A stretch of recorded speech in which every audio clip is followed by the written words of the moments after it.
Magandang araw po, si Mike Kanyayahan po ito.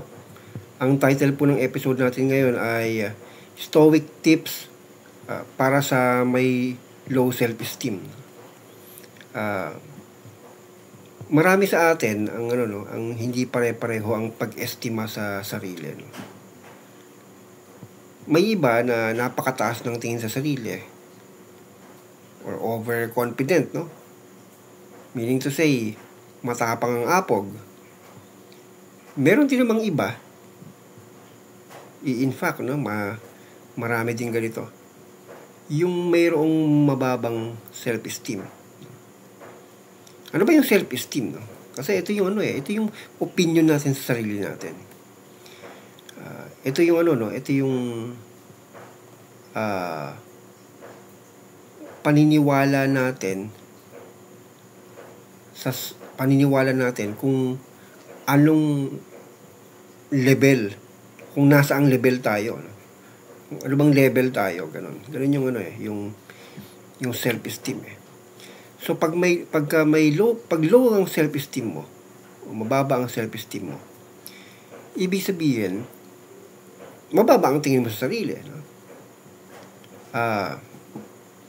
Paano nagkaganon, no? Kasi parang mas common yata sa nakikita natin ang taas-taas ng tingin sa sarili. Parang ang daming yata natin nakikita na mas mataas ang tingin sa sarili, no?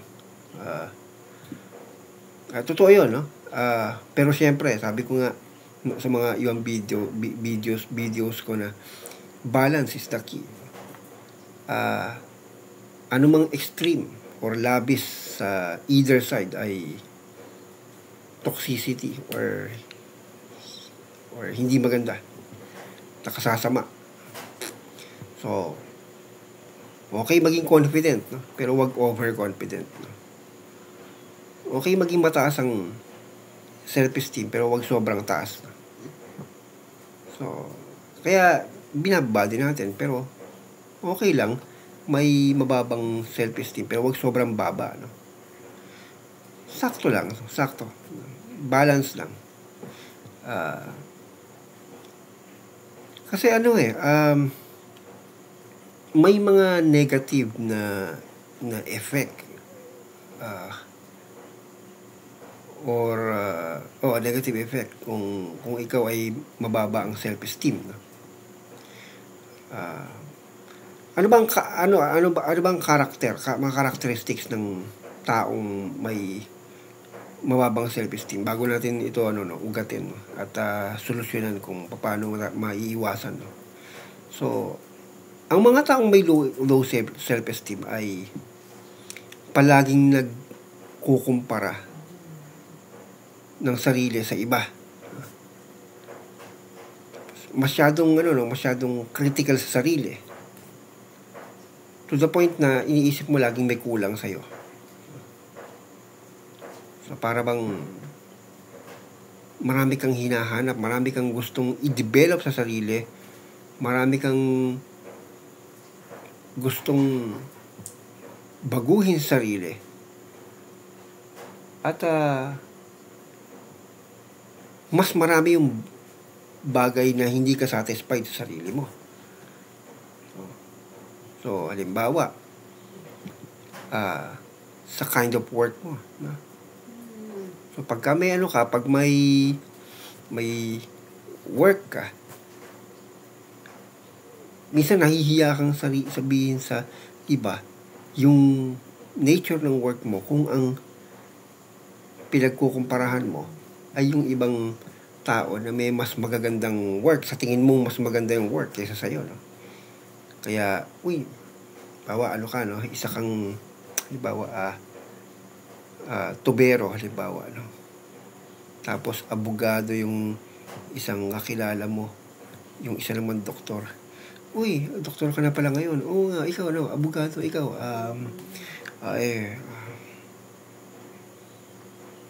tubero lang. Pero kung hindi mo mababa ang self-esteem mo, sabi mo, tubero ako. Diba? Ganon. So meron kang laging parang inadequacy, no? Ano pa ba yung characteristic, no? Takot ka magkamali, no? So, para bang bawat kilos mo, no? Iisip mo, dapat perpekto ka. At iniisip mo na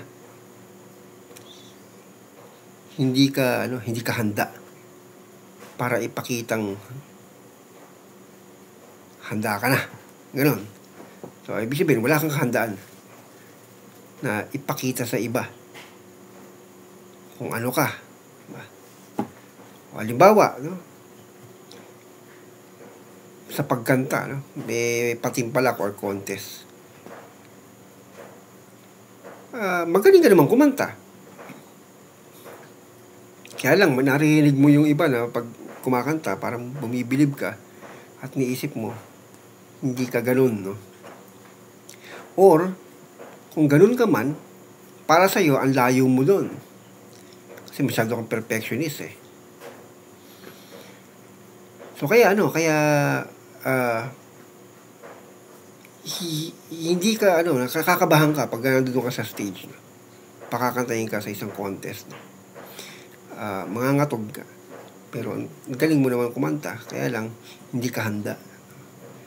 Kasi, natatakot ka magkamali. Kasi baka magkamali ka, hindi mo, yung expectation mo na dapat kakanta ka sa kamukha nung iniisip mong dapat ganun ka kumanta. Kaya lang, kinukumpara mo yung sarili mo ron, eh. So, yun ang problema. Pagka yung hindi ka parang feeling mo hindi ka handa, no? So, kaya natatakot ka na magkamali.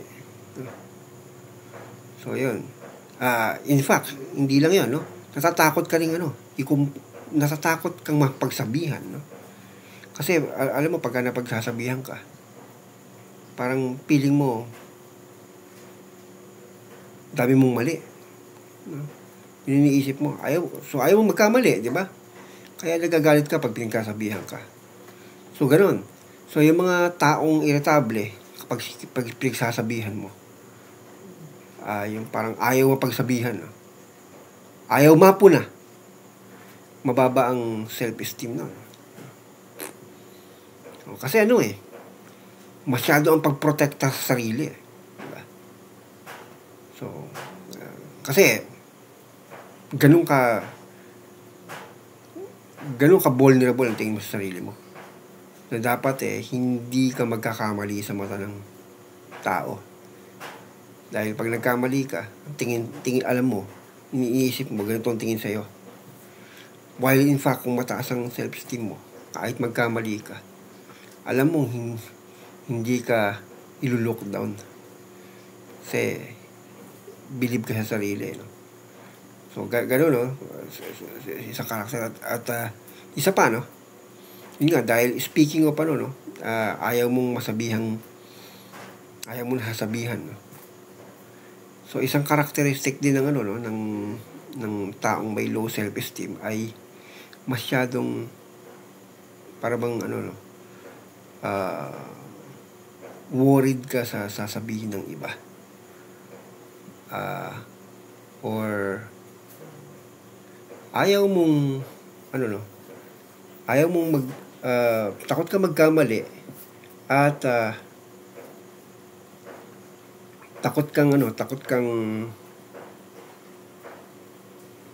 mapuna.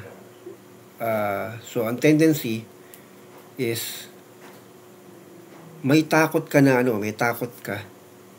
doon sa sasabihin ng iba. Napakatibay ng opinion ng iba para para i-consider mo yan, no? Parang ganoon. Yun yung nagiging batayan mo. Parang nabubuhay ka dahil sa opinion ng iba, no? So, ngayon, sige,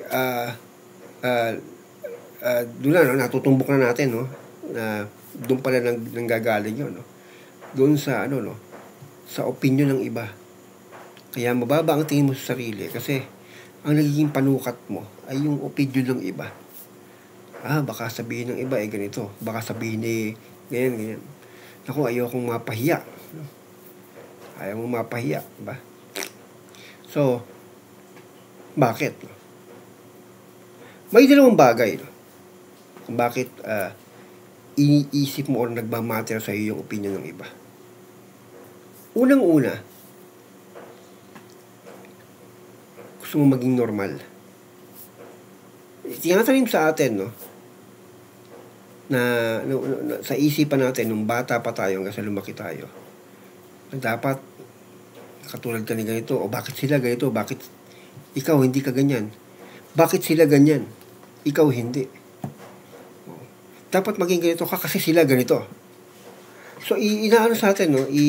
Sinasabi sa atin, dapat maging normal ka. Maging normal.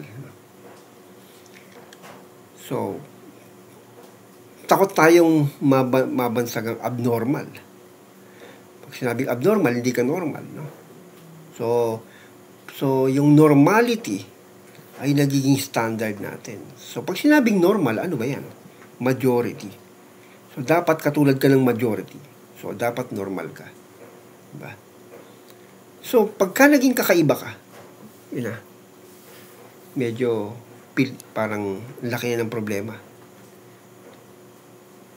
Kaya tuloy, minsan kahit hindi ikaw yon, ito ang majority, pero ito ikaw, iba ka. Ipipilit mo na maging katulad ng marami. Pero hindi ka naman ganon. No? So, paano yan? Ipupush mo yung sarili mo. At kung tingin mong imposible, doon ka na mag-worry. Doon bababa yung tingin mo sa sarili mo. Kasi, hindi na yata ako magiging normal o yung mga, lalo na, no, nararamdaman ito ng mga, ng mga PWD, no? Person with disabilities, no? Hindi, parang feeling nila hindi sila normal, kaya kakadalasan sila yung merong mababang self-esteem dahil doon na itanim sa atin na dapat maging normal tayo. Pangalawa, no? Yun din, medyo na orient din tayo na dapat tayo ay maging great or dakila. Sabihin, ano ba yung greatness, no? Ibawa sa mahilig ka sa basketball, dapat maging great basketball player, magaling na basketball player ka, no? Yun greatness or excellence, no? Excellence, no? Yan, sa termino ni Socrates, no? Excellence, no? Dapat maging excellent or great, no? So, yan lagi sinasabi sa atin, dapat maging magaling ka, no? Yan. So, excellence, no? Wag kang mediocre, no? Yan. Wag yung sasabihin sa atin na hindi pwedeng yung pwede na. Dapat pwede. Lagi, no? Yan yung itinatanim, isinasaksak sa isipan natin, no? Maging dakila, no? So, ngayon, yung dalawang na yan, no? Yung dalawang konsepto na yan, o tema, na inimpose ng lipunan sa atin, ang mismong dahilan kung bakit tayo nagkakaroon ng mental trouble, no? Anxiety at low self-esteem. Kasi nga, diba? Merong ganon. Yung may pangangailangan na dapat maging normal ka. So, bakit kailangan maging normal? No? So, doon mo na makikita yung iba pang mga hiwaga ng ng lipunan, no? Bakit kailangan maging normal, di ba? So, bakit kailangan maging great, no? Kasi sa lipunan natin kasi merong kumokontrol at may kinokontrol. So, ang kadalasan na kumokontrol ay yung mga ruling class, no? Mayaman, makapangyarihan, yan. May hawak ng pamahalaan o ganyan. Yan. Yan yung mga kumokontrol, no? At ang sabihin, hindi sila mag-i-exist kung wala silang kinokontrol. At para makontrol mo ang isang populasyon, dapat meron silang sinusunod na norms. At dapat sumunod lahat doon. Dahil yun yung ipinatutupad o yung control ng ruling class o yung sino man yung nagro-rule o yung ruler, no? So dapat you should belong to the majority. Diba? Kasi yan yung sila yung subject, sila yung kinokontrol. Kapag kakaiba ka, hindi ka normal or wala ka rin sa norms, hindi ka nakokontrol. So kaya nandyan yung pangailangan na kontrolin tayo ng kung sino mang ruler or ruling class. Kaya yung normal noon, iba. Yung normal ngayon. Diba? Dahil iba ang ruling class noon, iba ang ruling class ngayon. So kaya kung tayo ay mabubuhay nung unang panahon, magugulat ka, ibang normal. Makukulture shock ka. Kasi ibang ruling class. Ibang need nila. So, ganun din ngayon. So, kung ano yung normal, nagsaserve ito sa ruling class. So, ngayon, sige, para kontrolin. Hindi lang para kontrolin, no? Para pakilusin din tayo. Okay. Nung araw, para pakilusin mo ang populasyon, no? Merong direct na slavery. At ito ay ginagamitan ng pananakot. Pananakot. So, negative, parang negative reinforcement, no? They lead, the ruling class in the past would lead or manage by force or by fear, no? So, ayan. So, pero sa panahon ngayon, iba ang ginagamit ngayon para pakilusin ng naghaharing uri ang mga tao. Ito ay sa pamamagitan ng positive reinforcement. So, positive reinforcement, ano yun, no? Ito yung, yung pagkakaroon natin ng gana, yung sariling gana or pagiging self-generating natin or proactive dun sa isang bagay, So,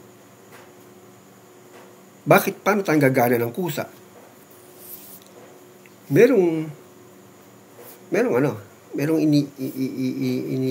tinatanim sa atin na desire. Diba? So, yung desire na yon, yun ang magpapakilo sa atin. So, halimbawa, pera. Kayang pakilusin ng pera ang tao. So, kasi, naging desire ng tao ang pera.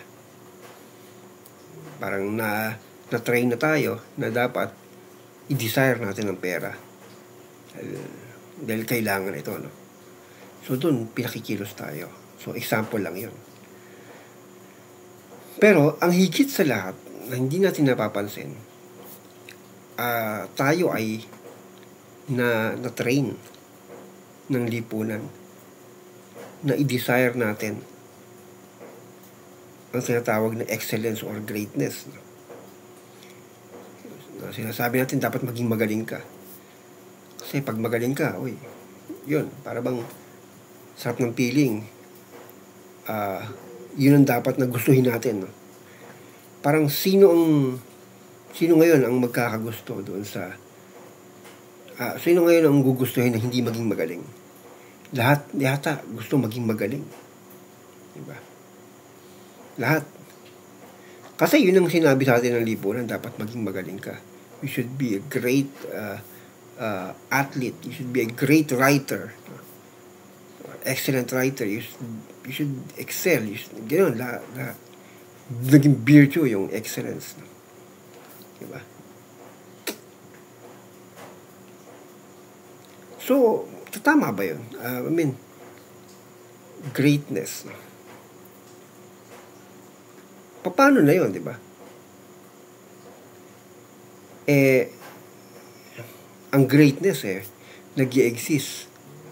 Hindi lang sa mga good, kundi sa mga evil din. Di ba? Siguro, kahit ng no? Kahit sa mga magnanakaw, no? May tinatawag na greatest thief, no? Diba?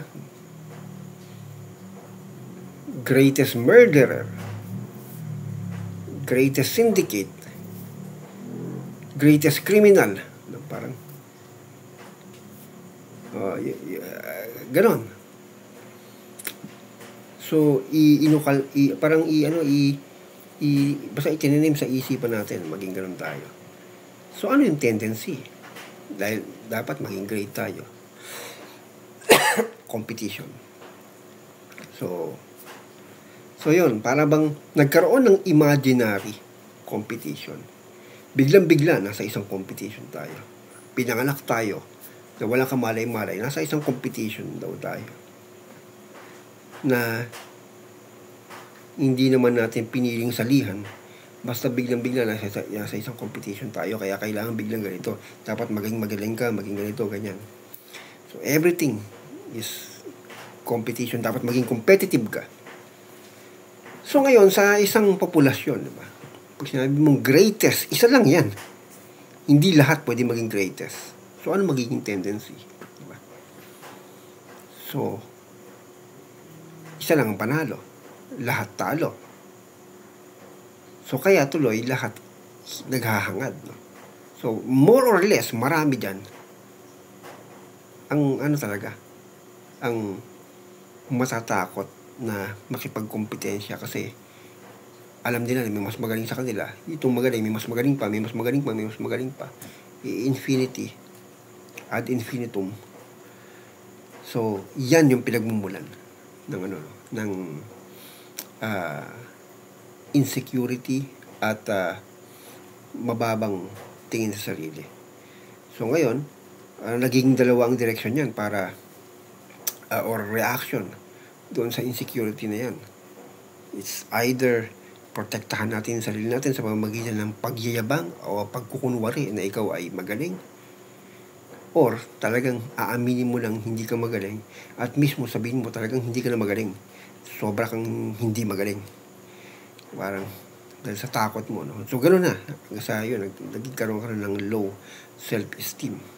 So yun pala yung reason kung bakit ikaw ay mababa ang tingin sa sarili, dahil parang for reason that we don't know, kailangan nating maging normal, maging katulad ng majority, or maging angat sa majority. Ganun. Yun yung kailangan nating i-fulfill, no? Di ko alam kung bakit, no? Pero sabi ko nga, kung ikaw ay nasa ilalim ng ganung sumpa, siyempre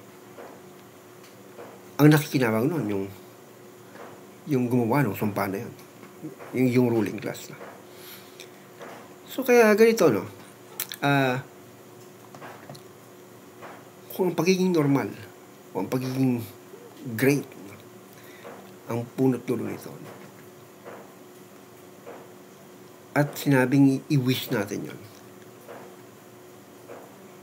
bakit hindi natin i-reset? Di ba, alam mo yung word na reset, no? Reset to factory default, no? Pagka ikaw may device, no? Marami may pinrogram yung yung computer, yung computer or yung kung anong device, yung pinrogram sa ganito, ganyan, nung may-ari, nung nakabili sa preference niya, no? So, yun. So, ang nagmamay-ari sa atin, siyempre, bawa yung makapangyarihan, sila yung nag-set ng mga ito ayon sa preference nila, no? Hindi preference natin. At sinabi nila, yun na nga, dapat maging normal ka, dapat maging ano. Yan yung preference, no? Preference nila nung ruling class. So, maging normal ka, herd mentality, no? Maging normal ka, or maging magaling ka, o competition, no? Pinaglalabo-labo tayo, parang ganun. Okay. Para mapakilos tayo. So ngayon, i-reset natin yun, sarili natin. Go back to factory default, no? So yung mga baby, no, pag pinanganak yan at nagkaroon ng isipan, hindi pa nila alam yan. Kaya wala pa silang mababang self-esteem. Kasi hindi pa na-i-set sa kanila o na-ipoprogram sa kanila yan until pumaloob sila sa lipunan, diba? So yun, si Tarzan siguro, no, lumaki na walang ganung programa, no? Kahit na nakahubad siya or yung itsura niya taga-bundok, pag pumunta sa urban no, setting, walang pake, no? Hindi mababa ang tingin sa sarili kasi walang ganun So yun, so mas mainam siguro na i-reset natin. So pag ni-reset natin, ano mangyayari doon? Hindi tayo matatakot na hindi maging normal.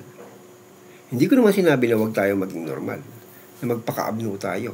So ang problema, ibig sabihin, pangit naman na i-wish mo na for the sake of hindi maging normal, magpapaka-abno tayo, no? Hindi yon. Ang sinasabi ko is mawala yung obligasyon, kundi piliin mo kung ano yung nararapat sa'yo, no? Pangalawa, huwag mong i-wish na dapat lagi kang magaling. So, hindi ka nabuhay dito para magmagaling. Hindi ka nabuhay sa mundo para maging magaling sa mga bagay-bagay, no? Diba? Actually, sabi nga ni may dalawang sinabi si Marcus Aurelius para hindi tayo mahirapang iwasan ito, no? Sabi ni Marcus Aurelius, the object of life is not to be on the side of the majority, but to escape finding oneself in the ranks of the insane. So in Tagalog, no, ang layunin ng buhay ay hindi para pumanig sa majority, kundi para umiwas dito, hanapin ang sarili doon sa mga wala sa katinuan or sa mga abnormal na gano'n. Parang gano'n, no? Parang i-consider mong para bang pag nabubuhay ka, ang maging goal mo ay maging abno, parang gano'n, no? Pero idiomatic expression yun. So, hindi ibig sabihin magpaka-abnormal, kundi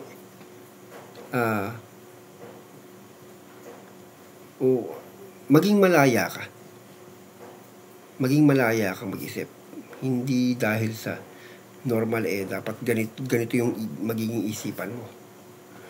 Hindi naman dahil anti-normal ka, dapat kung ano yung normal dapat hindi ka ganun. Hindi. Maging malaya ang isipan mo. Walang biases, no? So, ibig sabihin, okay.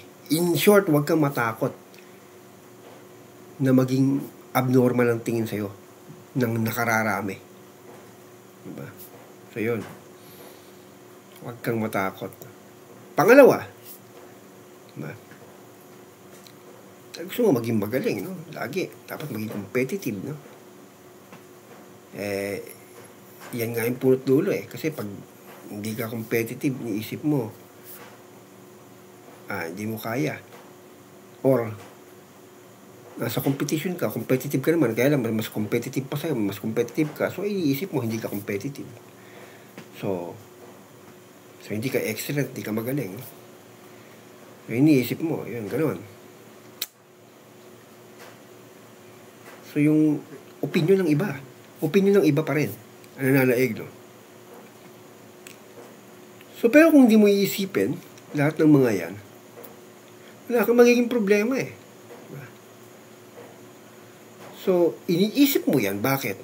Kasi nagmamatter sa'yo yung sasabihin ng iba. Sino ba yung mga iba na yun? Sino yung mga tao na yun? Sa tingin mo ba yung mga tao na yun ay habang buhay nandiyan sa harapan mo? Mahalaga ba yung mga tao na yun? Sila ba yung habang buhay ba nasa harapan mo? Makaka-apekto ba sila sa buhay mo? Sa buhay na kinikreate mo habang buhay? Yan bang mga yan nasa harapan mo habang buhay? Hindi. People come and go. At isa pa, no? Lahat ng mga yan, no?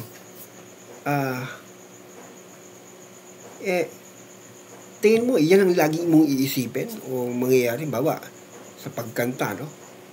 Natatakot ka. Baka mamaya, sabihin na iba, ay, hindi magaling kumanta yan, o ganyan. Habang buhay ba, iisipin mo, nasasabihin ng mga tao, hindi magaling kumanta. At habang buhay mo bang iisipin yan? So, magdidwell ka ba ron? So, parang hindi ka na nabuhay, no? Doon ka lang dwell sa kakaisip, no? Kaya nga sabi ni Marcus Aurelius, sa pangalawang sinabi niya, soon, you will have forgotten everything. Soon, everybody will have forgotten you. So hindi nagmamatter. Hindi nagmamatter kung anong iniisip mo ngayon o worry mo ngayon o sa mga bagay-bagay. At di rin nagmamatter kung ano yung opinion ng iba sa'yo. Kasi yung mga tao na yan sa mga susunod na mga panahon, wala na yan sa buhay mo. Hindi mo sure na nandiyan pa yan. At yun ngayon, yung mga iniisip mo, sure ka ba na yan palagi ang issue sa mga darating na panahon, diba? Kung hindi, nagbabago ang panahon. So, huwag ka masyado mag-dwell doon. So, para iangat yung self-esteem mo. Yes. Huwag mong paniwalaan yung sinasabi ng iba. Huwag mong paniwalaan sinasabi nila na you should be as great as this. Dapat maging ganito ka. Kasi pag hindi ka ganito, ganyan, kaawa-awa ka. Hindi totoo yun. Hindi totoo yun.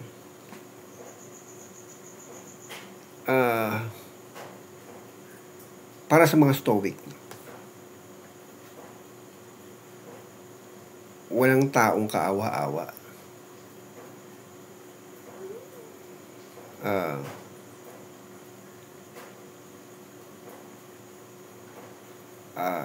Ang kaawa-awa ay yung mga taong tingin nila ay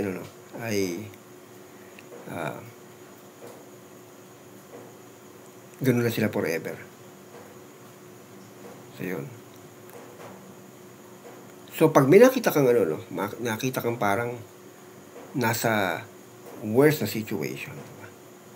Sasabihin mo kaawa-awa, diba? Pero kung buhay pa siya, diba? May kasabihan, diba? Habang may buhay may pag-asa, sure ka ba na palagi siyang kaawa-awa, diba? Hindi. Pero kung siya mismo iisipin niya, ganun na siya forever. So nakakaawa nga talaga siya. So, pero nasa isip lang. Kasi pag sinabi mong kaawa-awa,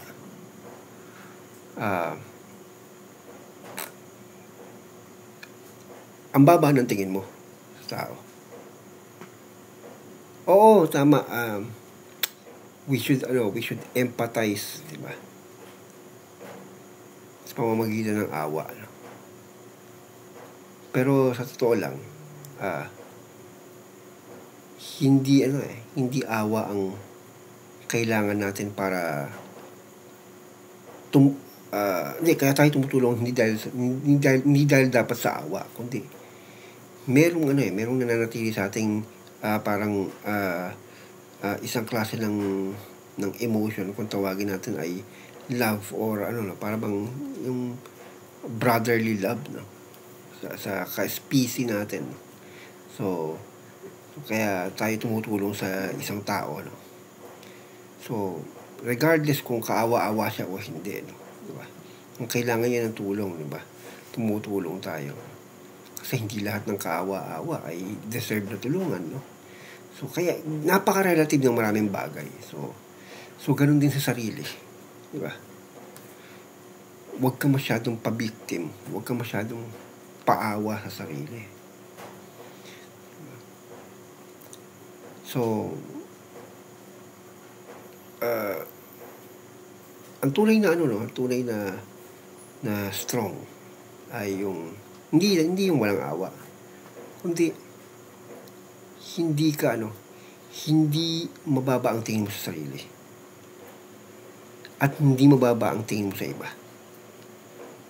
Ganun yung totoong strong na tao. At kailangan natin maging strong. Yun ang kailangan natin. Hindi natin kailangan maging normal. Hindi natin kailangan maging excellent. Sapat na yung maging strong. Diba? Ano ngayon kung mag-fail ako sa isang bagay? Ano ngayon kung madaming sinasabi sa akin ng mga tao? As long as strong ako. Meaning to say, hindi ako naaawa sa sarili ko. Ibig sabihin, hindi mababa ang tingin ko sa sarili ko. As long as hindi mababa ang tingin ko sa iba. Hindi ko gagamitin yung word na naaawa ako sa isa. Kasi pag naaawa ako, parang sasabihin judgmental ako. Diba? I guess yun. Di ba, pag nakakita ka ng isang mama, tapos binigyan mo ng pagkain, no? Kasi yung suot niya parang pangit, itsura niya ganyan, mukhang dumihin. Binigyan mo ng pagkain, maawain ka, di ba? Maawain ka. Nung kain ka, kawawa ka naman ito. Hindi mo alam, may-ari pala siya ng isang negosyo ng malaking talyer, no? Kaya ganun yung suot niya, kala mo taong grasa. Tapos hands-on lang pala siya. Kasi kala mo tapos yung pala mas maganda pa yung sasakyan niya kaysa sa'yo, na naging judgmental ka na, no? Kasi taas ang tingin mo sa sarili, di ba? So yun, kaya sabi ko nga sa inyo, balance is the key, di ba? So hindi ibig sabihin na hindi ka naaawa sa iba, cruel ka na. Hindi. Para maawa ka, para mag-empathize ka, ibig sabihin, ang pinagagana mo ron ay yung love, no? Love. Ganun din sa sarili, no? When we love our brothers, no, and sisters, or kapwa, no, andun yung balance, no? We don't love them too much, no? We don't love a person too much or so much, no? Kasi imbalance ay hindi maganda, no? So ganun din sa sarili, no? Diba? If we don't love ourselves, no? If you don't love yourself, you hate yourself. And when you hate yourself, you hate almost everything in you, diba? I hate my job. I hate my situation. I hate my face. I hate my Oh, I hate my teeth. Yeah, I don't want others to see me like this. You see, I'm in front of many people right now. So they see my my teeth. No? Uh, 1, 2, 3, or 3. Well, I don't like to about people to see my 3 teeth. No? So yun. Parang gaganon. You hate yourself. You don't love yourself. No? You should love yourself, diba? Para at least maging healthy yung pagkatao mo. Pero but not so much. No? Don't love yourself too much because you might end up being so overconfident and uh, mayabang. No? So, kaya wag ganon.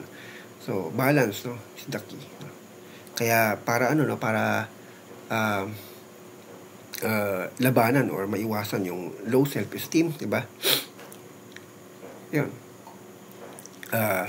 Gumamit tayo ng pagmamahal sa sarili. So, at yung pagmamahal na yun ay yung balancing pagmamahal. Yung totoong pagmamahal. Hindi yung sobrang pagmamahal. Di ba may kasabihan nga, learning to love yourself. May kanta pala, learning to love yourself is the greatest love of all. Di ba? So, ang message nun ay hindi para maging selfish, kundi para ito sa mga taong may low self-esteem. At nagiging negatibo ang pagkatao. Pag may low self-esteem ka, yon, nagiging perfectionist ka, nagiging jerk, or killjoy, or etc. Ang dami na. So, pero when you love yourself, healthy ang pagkatao mo. At magiging healthy rin ang relasyon mo sa iba. So, hindi ka mamimili ng friends, hindi ka matatakot makipag-friends, no? Makipagkaibigan, at lalo kang nagiging excellent or magaling sa mga bagay-bagay kasi hindi ka natatakot magkamali. Diba? Kasi pag hindi ka natatakot magkamali, doon mo lalong nai-improve yung sarili mo. So, the more na tumatapang ka na harapin ang pagkakamali o maling opinion ng iba sa'yo, doon ka nagiging mas malakas at dakila. Kaya ano ba dapat maging ang attitude ng stoic pagdating sa pagiging low self-esteem? Yun nga, huwag ka mabuhay sa opinion ng iba. At huwag ka rin masyadong nagtitiwala sa opinion mo sa sarili mo. Dahil baka mamaya yung opinion mo sa sarili mo ay itininim lang sa'yo ng lipunan. Ang importante, magkaroon ka ng balanseng pagtingin sa sarili at sa iba. At magkaroon ka ng pagkakataon na maging isang halimbawa sa sarili mo at hindi sumunod sa isang modelo at hindi lahat ng bagay ay para sa atin. So i-explore mo kung ano yung para sa iyo, di ba? So hindi dahil sinabi ni ganito ay ito na yung para sa iyo. Hindi dahil sa sinabi ng nanay mo o ng tatay mo na dapat maging ganito ka kasi ito yung para sa iyo, magiging ganun ka na. Hindi, explore ka, di ba? Dahil baka mamaya kaya ka nada-down or kaya hindi maganda ang pag-estima mo sa sarili mo, pumasok ka doon sa isang larangan na hindi naman ikaw yun or hindi ka para doon. So tuklasin mo. ang sarili mo. Kung ikaw ay, bawa, hindi ka pwedeng basketball player talaga, di ba? Kasi, ang liit-liit mo, tapos hindi ka makaano, at talagang mababa ang self-esteem mo kasi ang kalaban mo matatangkad, mabibilis, lahat, tapos hilig talaga nila yan. Pero, kung ikaw naman ay magaling mag-chess, di ba? Hindi mo alam, magaling ka pala mag-chess, di ba? So, explore mo sarili mo, baka doon ka maging confident, no? Doon magkaroon ka ng, ng sariling, sariling, lakas, at sabihin, eto ako, dito pala ako. So, ngayon, kahit humarap ka sa mga magagaling na basketball player, hindi ka mahihiya. Kasi, ngayon, meron akong sariling lakas sa ibang larangan. Diba? So, ayun po, hanggang dito na lang po. Ito po si Mike Anyayahan. Hanggang sa susunod na episode, may the force be with you.